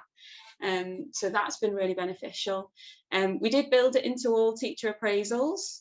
So we're trying to embed it into practice, which goes back to what Vijita was saying, you know, what's our understanding and expectations of staff in terms of responding to parents and working with parents. So the appraisal was a really good opportunity for us to sit down with every teacher in the school, talk about their class, explain that, you know, there was an expectation to raise the amount of engagement. But obviously that means that we've got to have regular evidence uploaded, that the whole class team needs to be involved, and that the teachers have the very best knowledge of how to work with children in their class and their families, because they know them best. And it was really important to work with every teacher and pin down what they thought would be a good way of working with their particular families, which is why I've asked Ashley to join me and talk a little bit about her class in just a moment, because they're doing that work very directly in a way that I'm not. So that was really beneficial. We also have an assessment and accreditation coordinator who had a focus on this area and would look at, you know, classes evidence and talk to them about how much was being shared with parents and, you know, how to respond. And we did some focus work around that. We did arrange support sessions for staff that still were saying that they're not quite confident in using the system, a bit wary of it, and maybe the technical aspect, the staff that, you know, have been in school a long time and got used to paper-based systems, and also a bit anxious about responding to parents. So we've tried to support those staff as best we can. Obviously, I've had to monitor the parent login and their contributions at regular intervals to sort of assess how it's going. It's been a huge part of our reviewing and planning meetings with our internal formative assessments. We try to follow the MAP approach, very, very closely. And it's come into a lot of discussions there around generalisation and what next steps we need to do in terms of working with families to support that. We've tried to share the evidence with parents that maybe haven't logged on or don't log on as regularly, just to prompt them a little bit and invite them into seeing what's there, tempt them really to join in and collaborate with us. We've moved away from a big annual end of year report, and we're reporting termly against personalised plans to parents, and that's also another opportunity to say to them at those regular intervals, there's some great evidence of them doing this on EfL, please log on and have a look. We'd planned to run some face-to-face events, which unfortunately didn't happen because we planned to do those in the spring term. However, even though there was some work with parents that we didn't get to do, we did see a huge increase from all that work in the amount of engagement that we had through EfL. So this is just a summary of the project data. So we started off with 42% of parents that had responded, and that was after a couple of letters going out the summer term previously. And by the end of the spring term and into the summer term of last year, we had 95% of parents with accounts. That's gone up now. We're nearly at 100 now. So we've done a little bit better again this year, which is great. Out of the parents that are actually logging on and looking, we had around 30% that were logging on and looking. By the end of the spring term, that had gone up to 72%. So, the majority of parents that had actually made the step to set up an account were logging on and looking. Obviously, a smaller number that log on weekly or more, and a smaller number that actually upload evidence from home themselves. But that is obviously, gives us something to keep working on into the future. So it did show that we managed to improve the parental engagement over that time. I looked at our average increase in gains with the MAP. As I said, it's not ideal, and we were quite new to using MAP at this stage as well. So I think there were an awful lot of other factors coming into play. It wasn't just about parental engagement, as you will all realise, but I had to show with some data. As you can see, this analysis didn't really show that the parental engagement had any impact at all.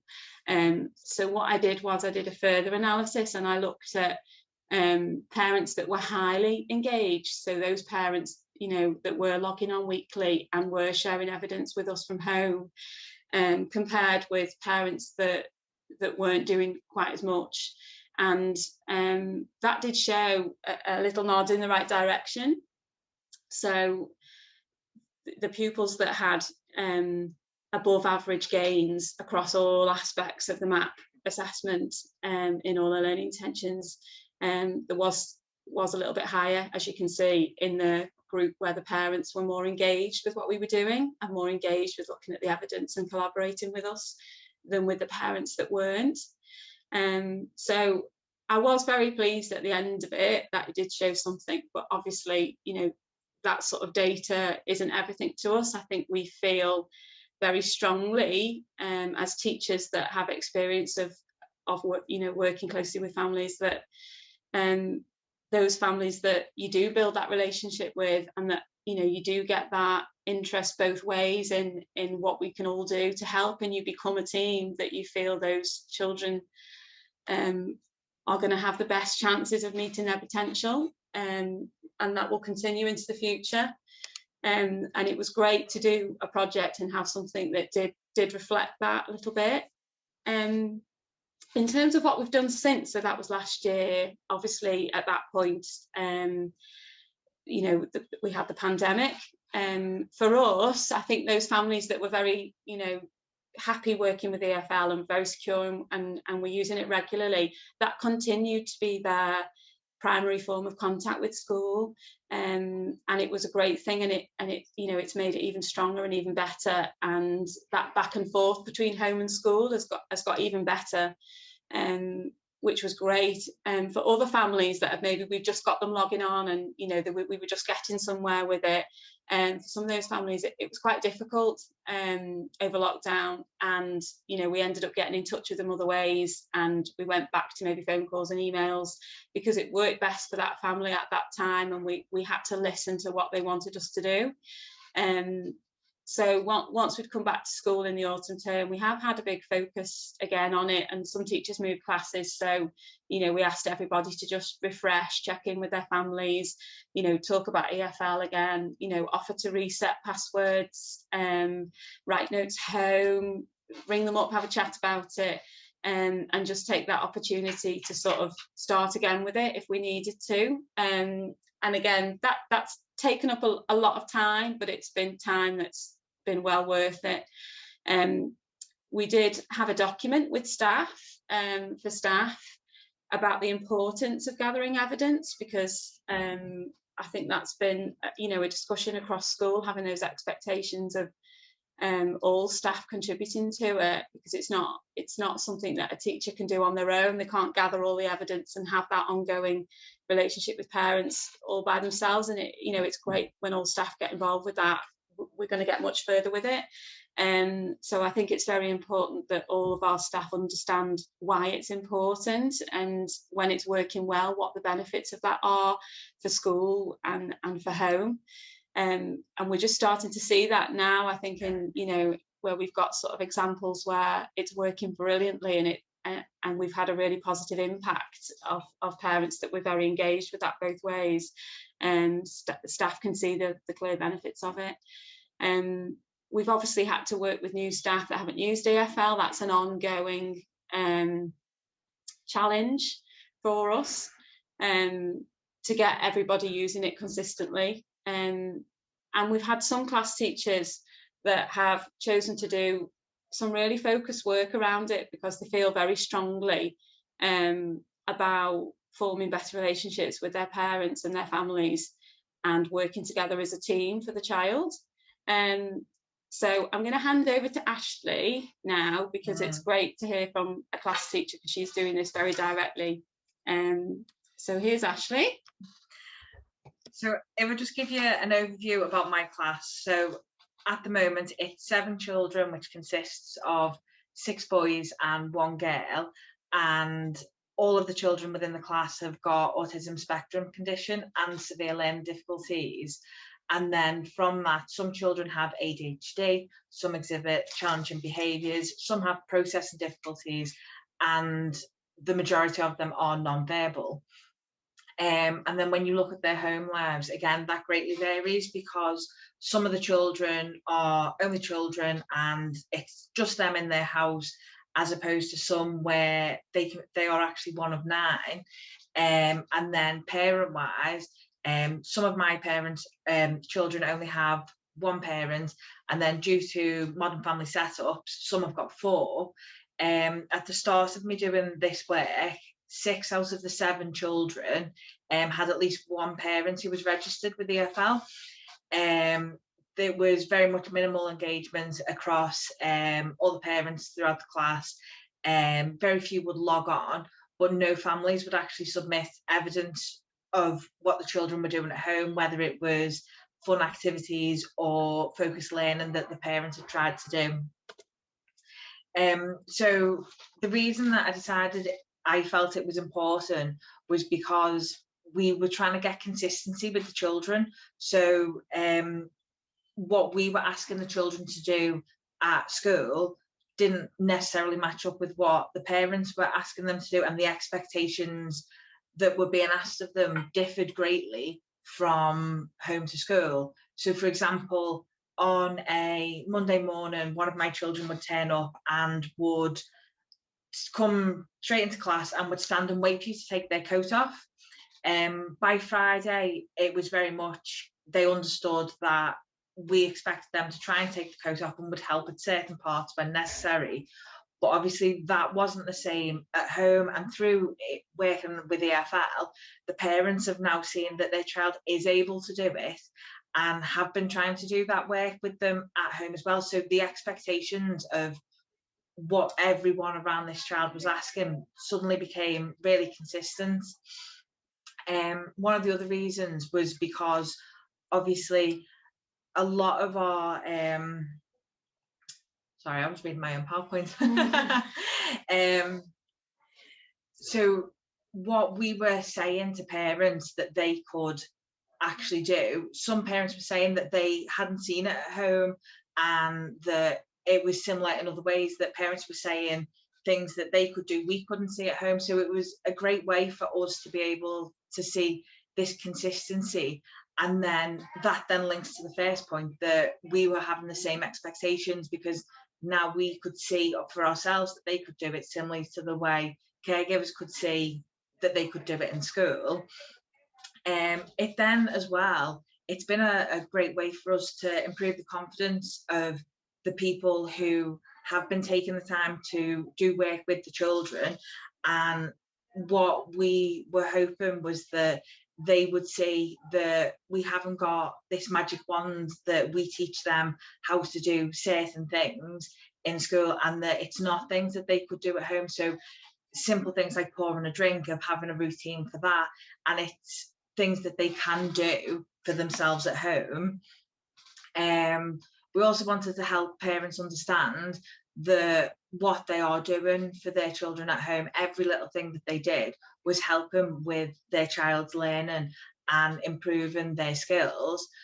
But overall, it was about creating a better quality of life, because some of our children were getting distressed at the thought that they were being asked to do something and having a demand put on them, and it wasn't matching up with what they were being asked to do in another setting. So from doing this project, we've now found that they're much happier to complete certain tasks, because there is this consistency across all of their settings, and everyone has the same expectation of what they're asking the child to do.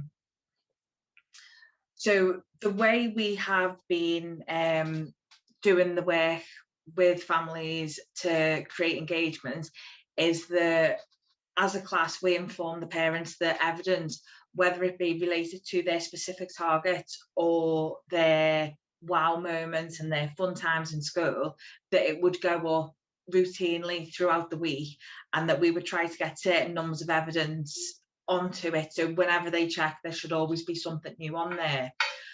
Obviously, with home lives and chaos of whatever could be going on, we then put prompts into our homeschool books to remind them that there is still evidence for learning working in the background, and that they can see what the child's been up to, or how they've been that day, or behaviours they've exhibited.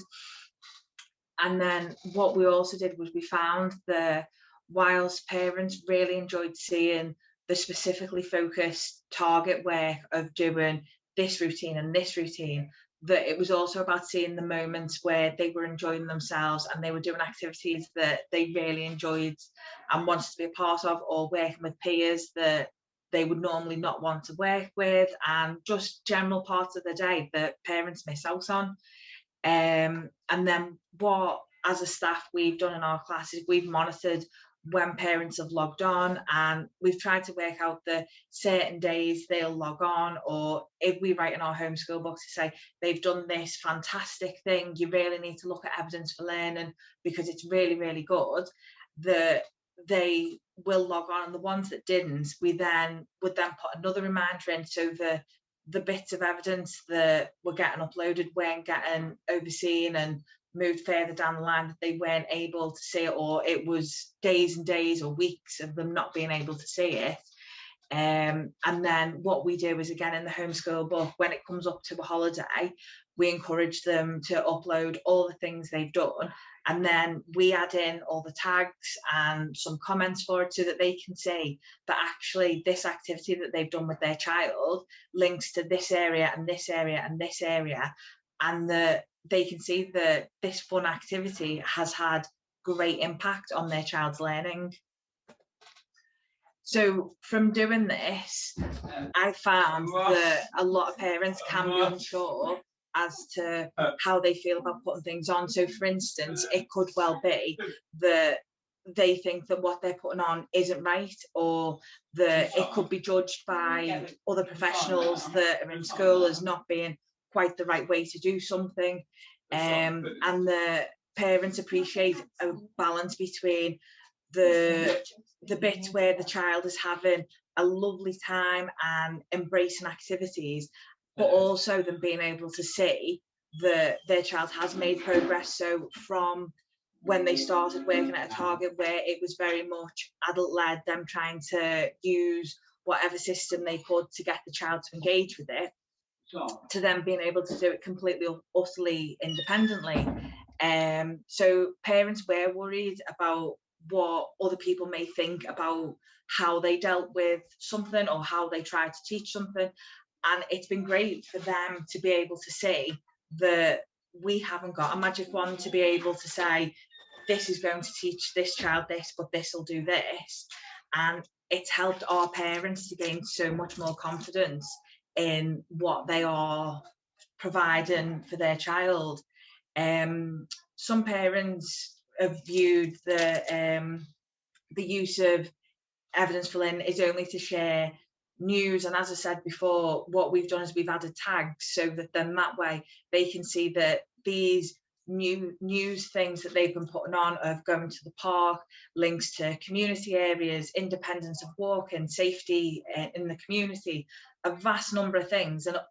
But what they haven't realised is that all these things contribute, and that instead it was just them having a nice day out. So it was a great way for us to link in with the parents to say they've got all these things that they've done just from this our activity that you've done as a family. Parents are more likely to engage with the evidence when they feel that it's things that they know their child are going to enjoy. So a swimming day or a park day, or it might be a bikes day, and that's the day that they'll look on. So then we try to make sure that the evidence for a certain chunk of time has been put on before those days, because we know that they'll go on and look at those times, and then that's shown an increase of, oh well, I've noticed this went on 2 days before, so I'll have a look again the next week.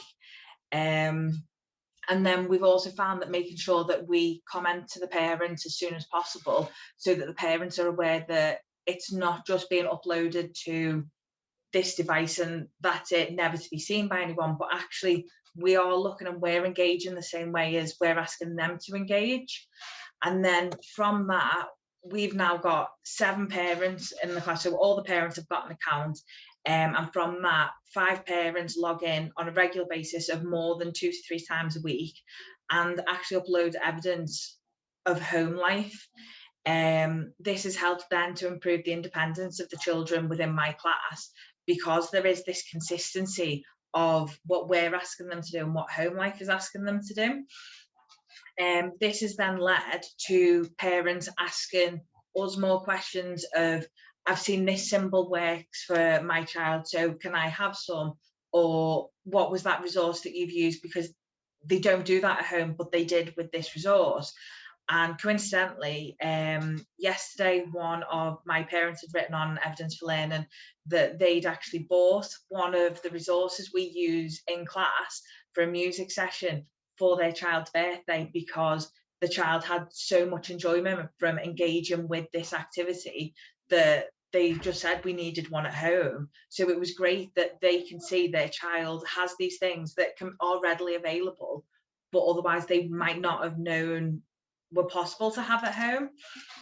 And then, as I've previously said, it's about having this consistency throughout that's allowed all of the children to become happier and more settled within whatever they're being asked to do, because they know that it's consistent. So when they are presented with a new activity, it's very much, I know this is going to be asked of me, and I know this is going to be asked of me, and then this is going to be what happens. And from that, that's then helped with behaviours in our class, links with parents, how they are between going from school to home and vice versa. And generally it's had a very good impact upon our children in class. Thank you, Ashley. So as you can probably glean, as a school, we're very excited about this. We're at the stage where, you know, we're sharing more, we're working more closely with families, and we're excited to discover all the benefits that it's starting to have. We're starting to reap the rewards of it at this stage, and it's really exciting for us. It's really exciting for me to listen to Ashley as a class teacher, and how she feels about her parents and how it's helped the children in her class. It's great, and that's what we wanted from the beginning. We didn't want teachers to put stuff on EfL and share it with parents because I said that's what you've got to do. We all need to believe in this as a school. We need to believe in why we're doing it and the benefits that it can bring for our wonderful pupils. So moving forward, we just need to continue with that. We need to continue to working with all staff about the importance of it, why we're doing it, and we need to keep it, trying to embed it as much as possible into our daily practice, as Ashley's just said, and it came up earlier. You know, what are the kind of expectations for staff? Do we have to reply to every comment? Do we have to do this? Yeah, we have to take every opportunity we can to work with families. We have to see it from their perspective and understand what's helping them, and do more of it, because what helps them helps their child, and that's what we're here for. For me, as somebody that's sort of, you know, leading EfL across the school, I think we've got to continue to work on achieving a balance between the quality of evidence. You know, we like, you know, all other schools, we use it to help our assessment and our planning, it feeds directly into that. But when you start sharing it with parents, you've got an interesting sort of discussion there around, you know, well, this comment could better reflect such and such and such and such a level. But actually, that's not the only reason we're using EfL. We're using EfL to work with families and share with families and give them that insight into school. And, you know, what do the families value? So let's not get too hung up on every piece of evidence being of a certain quality with the comments. If it's a lovely video or a lovely photograph and you think the parents would like to see it, share it, get it out there and share it. You know, lots of our parents love things around communication, seeing their child be an effective communicator with different adults. They love evidence of swimming, they love seeing their child being able to feed themselves, trying new foods, because that's often a really big thing that's tricky for parents at home. They love seeing them having those off-site experiences, and we do lots of that work. So sometimes what we can be very focused on, it isn't always what the parents are focused on, and you know, we need to find that middle ground and work together. So it has also highlighted some of our concerns about some of our families and made us think very carefully about the barriers that they face in supporting their child, and made us think very carefully about what we need to do as a school to help those families. And it's just added a whole other dimension to our relationships with families and parents. It's provided an absolutely invaluable insight into life at school and life at home. And we absolutely must use that to drive our curriculum, to make it more personalised, to really tailor it to the needs of every learner. And in doing, you know, if we have to tailor it to families to do that, then that's what we need to do. So we are very excited about it still, lots more work to do, and we hope it's been useful to share our journey so far, and that's just a lovely quote, I think, that just sums up you know, what we're trying to do. We're trying to have that success by actually being a team and working together. That's everything. I will stop sharing my screen if I can. Thank you very much. Thanks, Jo, and thanks, Ashley. Especially thanks to Ashley for your presence of mind and cool, calm, collected approach when sorry, we had a visitor. No, that was fabulous. No, that's what I love about this. It's so authentic. It's kind of welcome to our world. Thank you both so much. I think as Kim from Samuel Pepys said, it's really good just to hear how positive that engagement and sort of transference of skills and working with the children has worked between home, and it's obviously great that you've been able to pick that up as well through your assessment. So thank you both again. So what we're going to do, I'm very mindful of the time, and we've kind of let this thing evolve, and I'm so excited that we had Sadia and Maria obviously it's not every day you get parents come and join you like this. So what we're going to do, because of the timing, we're going to scrap the breakout rooms. I hope you don't mind. We're going to go to our last speaker, Leanne, who this is definitely worth waiting for, because this is really going to show you practical small steps that you can take. For those, I know there's a lot of people on the call who are just getting started on their EfL journey, and others who have been using it a while but haven't made those first steps into working with the parents. And I'm really aware of some of the concerns and uncertainties you might have around that. And Leanne did a presentation similar to this back in February of last year, and it was absolutely fabulous. She's also very kindly put together a top tips list, which she's offered to share with everybody. So that's going to be part of the bundle. But I'll hand over to Leanne now, who can share her screen. And then after this, what we'll do, if anybody has any questions and wants to stick around, we'll happily take Q&A. Blake and I will stick around. But I'm mindful that minibuses will start arriving and it's Friday. So we'll do a quick wrap up at the end. But over to you, Leanne. Thank you. Well, thank you. Just checking everyone can hear me. Can anyone give me a thumbs up there? Yep, can hear you fine at this end. And see your presentation. Oh, super, it's working then. Hi everyone, so I'm Leanne Buchanan and I'm the Deputy Head Teacher at Foxwood Special School, which is over in Warrington, for anyone who knows the area. Our strapline is Together We Shine, and a lot of the work that we do is multidisciplinary. So Evidence for Learning was sort of our vehicle, if you like, to move towards getting everything in one place. So just as a brief history, we introduced Evidence for Learning 4 years ago, mainly as a replacement really for our work files, as a lot of schools will have done. So we went with robust monitoring procedures just to ensure that the evidence was really high quality and focusing on the learning that was taking place. That was sort of our first step, if you like. And after our first trials, we decided it was working really well, but we were still using quite a lot of different systems. So we decided we would merge all of our processes into EfL. And so we built personalised frameworks for every child. So our frameworks are based on the wider EHCP outcomes, which I'm sure colleagues in other areas of the country will realise some are great and some are not so great if they're the same as ours. So we break them down into individual education plan targets every half term. So it just meant we could populate and collect evidence against those wider outcomes that we could then use as part of the annual review.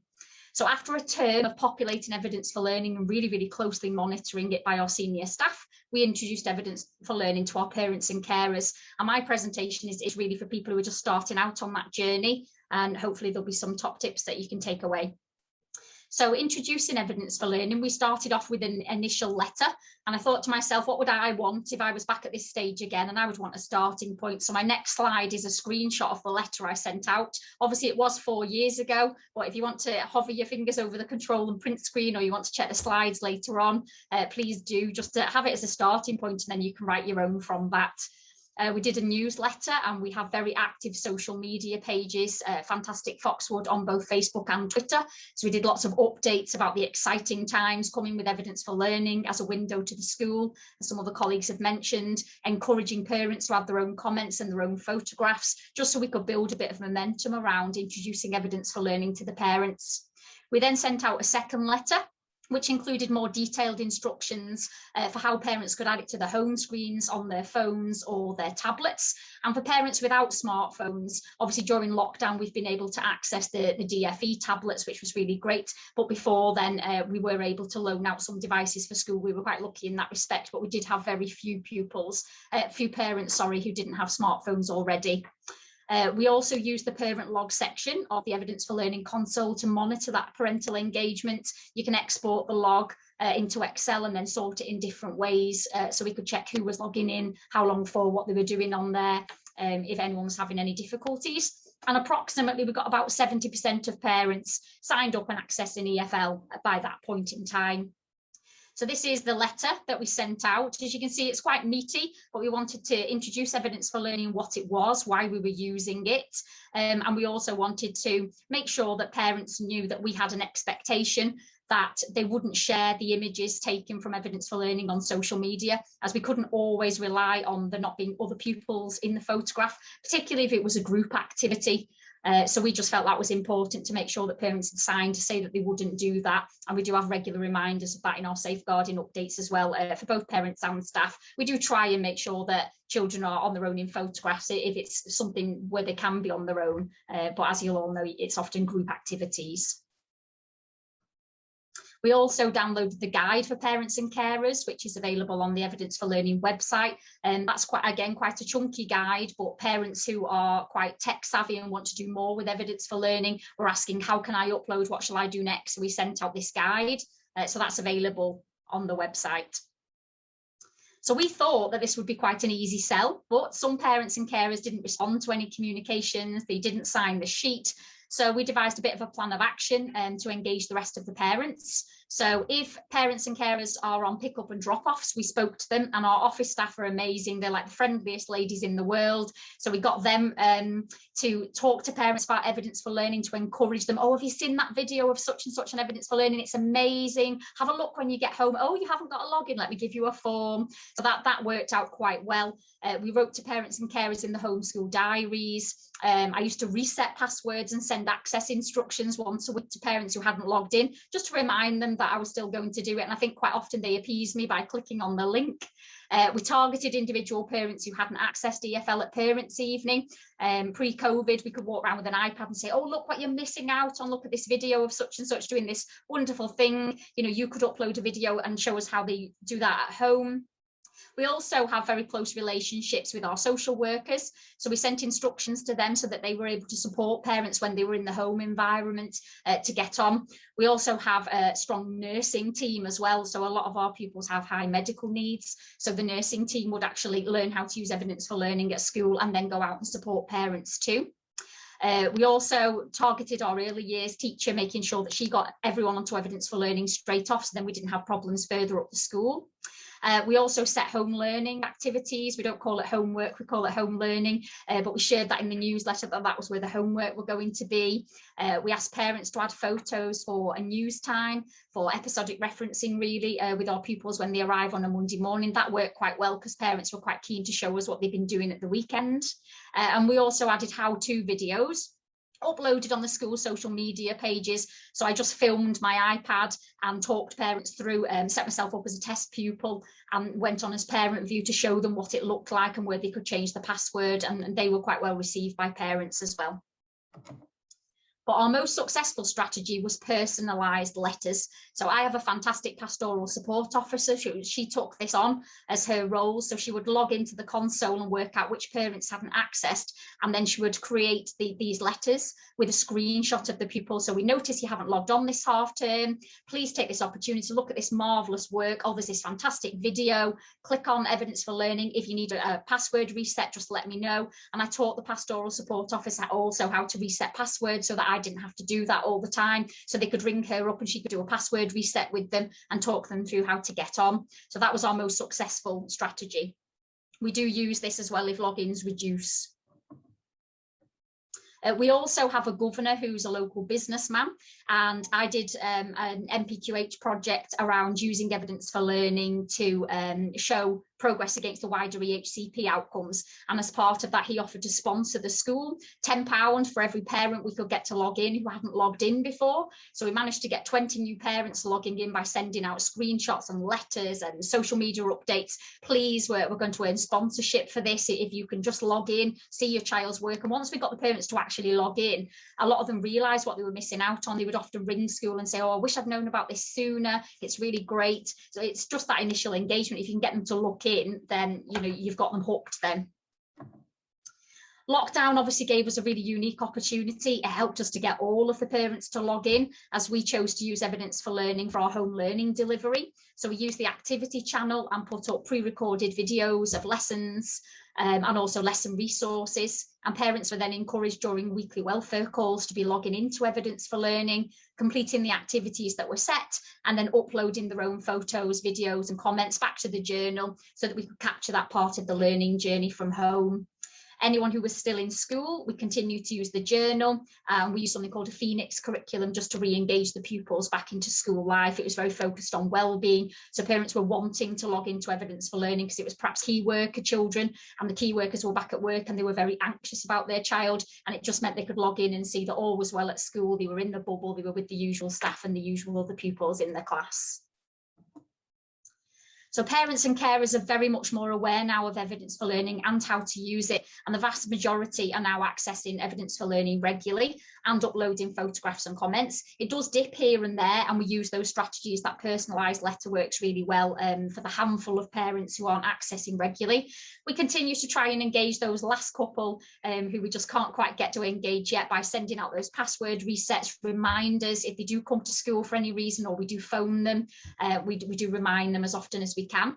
And as I mentioned earlier, we also use Evidence for Learning within our annual reviews. So showing the pupils are making progress, whether they've achieved those wider EHCP targets is quite powerful. We also use the Evidence for Learning at Meet the Team, Stay and Plays, coffee mornings, parent workshops. Obviously, we do a lot of that virtually now post-COVID, but we do hope to be able to do some of that face-to-face, hopefully next academic year, all being well. And we continue to use Evidence for Learning for home learning as and when needed.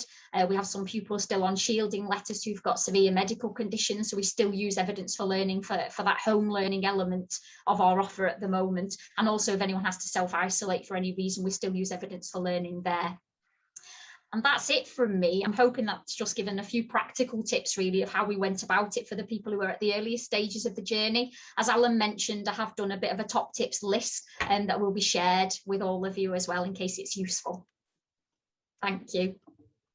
Thank you. Thanks, Leanne.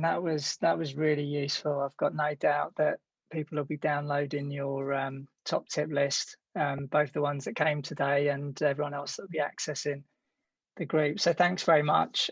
So look, that's 3:10. Let's bring the formal proceedings to a wrap. I'd like to thank all of our speakers, the co-hosts for today. Thanks to Barry, to Vijita, to Maria, Sadia, Joe, Ashley and Leanne.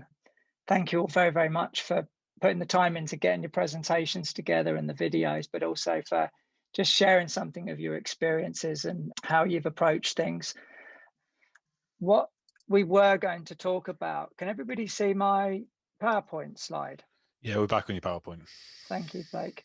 So these were the questions that we were going to put into the breakout rooms, and I wonder whether we'll circulate these. We came up with these as a team in preparing for today's session. So I wonder whether these might be useful questions for you to take back to some of your schools and perhaps share with colleagues as part of your reflection and discussion. I've learned loads just from listening to our speakers today. We'll share these questions in case they're useful going forward. I'd urge you, as I said, to look at the Padlets. That's going to be up there. So if you wanted to get in touch with any schools that you feel would be a good match for you, then just feel free to reach out to people directly through that. I think the final comment is to really thank all of you for being with us this afternoon, and it's really good to be able to get people together. I'm sorry we didn't get a chance to do the breakout rooms, but hopefully you'd agree we had tons of food for thought. So I wish you all a fabulous weekend. Hopefully it's a safe and restful weekend filled with lots of sun, and we'll speak with you all again soon. Thanks very much, everybody. Thank you.